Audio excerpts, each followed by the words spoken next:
11장 14절부터 19절까지의 말씀입니다. 요한계시록 11장 14절부터 19절까지의 말씀입니다. 신약성경 410쪽쯤에 있습니다. 교독하시고 마지막 절은 같이 읽겠습니다. 둘째 화는 지나갔으나 보라, 셋째 화가 속히 이르는도다.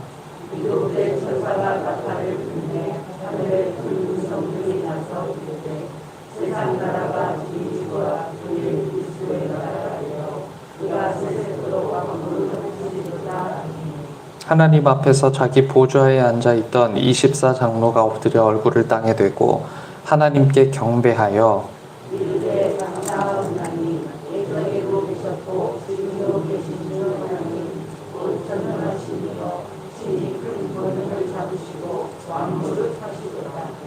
이방들이 분노하매 주의 진노가 내려 죽은 자를 심판하시며 곧 종 선지자들과 성도들과 또 작은 자든지 큰 자든지 주의 이름을 경외하는 자들에게 상 주시며 또 땅을 망하게 하는 자들을 멸망시키실 때로소이다 하더라.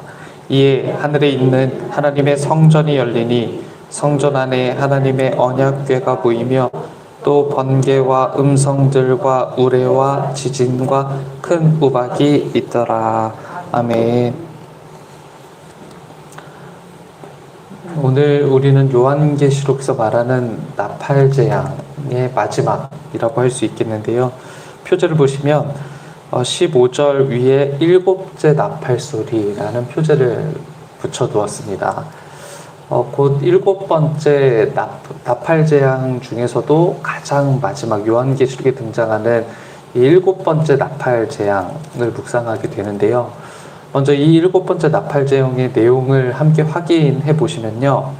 앞선 본문에서는 분명히 그러니까 화로다라고 이제 이렇게 선언하는데 오늘 그 내용을 들여다보면 이 내용은 화라기보다는 하나님을 찬양하는 내용에 가깝다라고 볼 수 있습니다. 요한계시록이 나팔재앙을 통해서 계속해서 강조하려는 것이 있는데요. 그러니까 첫 번째 나팔재앙, 이 사도 요한이 보게 되었던 나팔재앙의 환상, 첫 번째부터 일곱 번째까지 계속해서 사도 요한이 이 환상을 통해 강조하려는 것은 바로 깨어있으라는 경고의 메시지입니다. 그것은 거짓 교사가 일어날 것이고 거짓 선지자들이 일어날 것이고 거짓된 가르침이 일어나게 될 텐데 이 모든 거짓된 복음으로부터 깨어 있어야 하겠다라는 이제 메시지가 이 나팔재앙 안에 담겨 있는 것이죠. 나아가서 적극적으로는 참된 복음의 증인들로서 우리가 어떻게 살아가는 것이 바른 것이냐라는 걸 사도 요한이 알려준다고 할 수 있겠습니다. 저는 이런 메시지의 최종 결론이 바로 이 일곱 번째 나팔재앙을 통해서 선포되고 있다라고 생각하는데요. 이런 관점에서 오늘 본문의 15절부터 18절까지 나오는 찬양을 이해해야 될 것 같습니다. 그저 하나님의 통치와 승리를 찬양하는 것이 아니고요. 막연한 상황에서가 아니라 마지막 경고의 메시지가 선포되면서 그 경고 이후에 오게 될 절정의 사건들을 내다보면서 하나님을 찬양하고 있는 것이죠. 그 첫 번째 찬양이 15절이 되는 겁니다. 이렇게 기록하죠. 일곱째 천사가 나팔을 불매 하늘에 큰 음성들이 나서 이르되 세상 나라가 우리 주와 그의 그리스도의 나라가 되어 그가 세세토록 왕노릇 하시리로다. 왕노릇 하게 될 것이다 라는 것은 미래형이잖아요. 그러니까 모든 세상의 제국과 왕국이 그리스도의 나라가 될 것이다. 그러니까 결국 예수 그리스도께서 다시 오시게 되면 이 피조 세계 전체가 그리스도의 나라가 될 것이다 라고 이제 선언하는 거예요. 그러나 우리가 잘 느끼는 것처럼 현재는 그렇지 않죠. 그러나 앞으로 그렇게 될 것이다 라고 선포하는 거예요. 더불어 그 나라의 통치와 지배는요 이미 시작되었죠. 그러니까 완전하진 않지만 이미 시작되었다라는 것을 우리는 잘 알고 있습니다. 그것을 24장로들이 엎드려서 땅에 대고 경배하는 거예요. 이렇게 기록하죠. 감사하옵나니 옛적에도 계셨고 지금도 계신 주 하나님 곧 전능하신 이여 친히 큰 권능을 잡으시고 왕노릇 하시도다. 그러니까 이 성도란 무엇이냐, 그리스도인이란 무엇이냐, 앞으로 오게 될 그리스도의 완전한 영광과 통치를 지금 이 순간에도 믿고 선언하고 고백하고 찬양하는 사람들이라는 거예요. 그러니까 앞으로 오게 될 그리스도의 완전한 영광이요. 지금은 완전하진 않지만 예수 그리스도께서 다시 오시겠다라고 약속하셨는데, 이 다시 오실 예수 그리스도가 완전하게 통치하게 될 그 순간과 그 영광을 지금 이 순간에 믿고 찬양하고 고백하고 노래하는 사람들, 이 사람들을 바로 요한계시록은 성도다, 그리스도인들이다 라고 얘기하고 있는 것이죠. 그래서 그 통치를 현재형으로 노래하고 있는 건데요. 하지만 말씀드린 것처럼 지금 이것이 완전하게 이루어진 것으로 보는 것은 아닙니다. 18절을 보세요. 마이크 조금만 줄여주실래요? 18절 이렇게 기록하죠. 이방들이 분노하매 주의 진노가 내려 죽은 자를 심판하시며 종 선지자들과 성도들과 또 작은 자든지 큰 자든지 주의 이름을 경외하는 자들에게 상 주시며 또 땅을 망하게 하는 자들을 멸망시킬 때로소이다. 그러니까 여전히 땅을 망하게 하는 자들을 멸망시켜야 될 때가 남아있다라고 요한계시록이 이야기하는 겁니다. 오늘 우리가 읽은 이 7번째 나팔 재앙의 내용은요, 12장에서 등장하는 용, 그리고 13장에서 등장하는 두 짐승, 그러니까 바다에서 올라오는 한 짐승과 땅에서 올라오는 한 짐승이 있다라고 13장에서 얘기하거든요. 그러니까 곧 거짓 삼위일체를 얘기하는 겁니다. 완전한 거짓 신, 거짓 선지자들을 이야기하는 것인데, 이 거짓 신들과 거짓 선지자들과 거짓 복음의 등장을 예고하고 있는 거예요. 이것이 마지막 화의 내용인 겁니다. 하나님을 대적하는 무리들이 본격적으로 소개되고 있는 것이죠. 이것이 이제 요한계시록의 절정이고 요한계시록의 또 핵심이자 요한계시록이 이야기하고자 하는 바인 건데요. 이 무리들이 앞에서 소개되는 24장로들의 찬양의 내용 중에 등장하는 땅을 망하게 하는 자들, 거짓 복음을 가진 사람들, 거짓 선지자들, 그리고 거짓 신들, 이게 이제 땅을 망하게 하는 자들이라는 겁니다. 이 계시록의 말씀이 우리들에게 주는 교훈과 메시지가 바로 우리가 묵상하는 찬양의 핵심에 있는데요. 이 땅을 망하게 하는 자들이 멸망시킬 때가 있다라는 거예요. 하지만 지금은 어떻습니까? 세상 나라가 흥왕하는 것 같죠. 제국과 왕국의 흥망성쇠가 계속되고 있는 것 같아요. 그러면서 오히려 교회의 세력은 약화되는 것 같고 하나님 나라의 흔적은 오히려 희미해져만 가는 것처럼 느껴지는 것이 바로 이제 오늘의 현실이라는 거죠.